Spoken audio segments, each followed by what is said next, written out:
Isang patay habang 8 sugatan sa karambola ng 9 na sasakyan sa C5 Road sa Taguig kagabi. Ang mga driver na sangkot sa aksidente, kanya-kanya namang dahilan. Balita hatid ni Dante Perelio.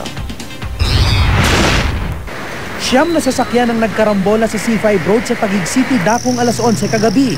Kabilang rito ang 2 kotse na itsurang pinitpit na lata sa tindi ng pagkakabangga. Himala namang galos lang ang tinamo ng mga sakay nito.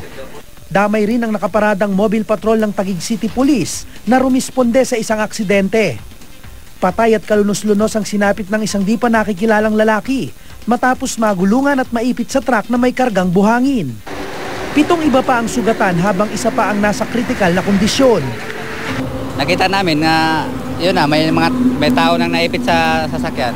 Tapos nagkabalagbagan ng mga jeep.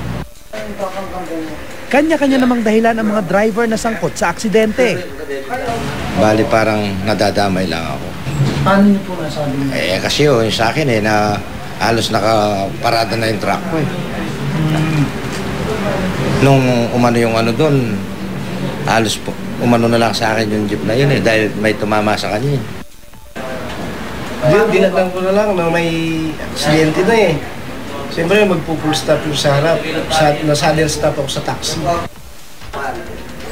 Aminado ang pulisya na pahirapan ng investigasyon dahil sa dami ng sasakyang sangkot sa aksidente.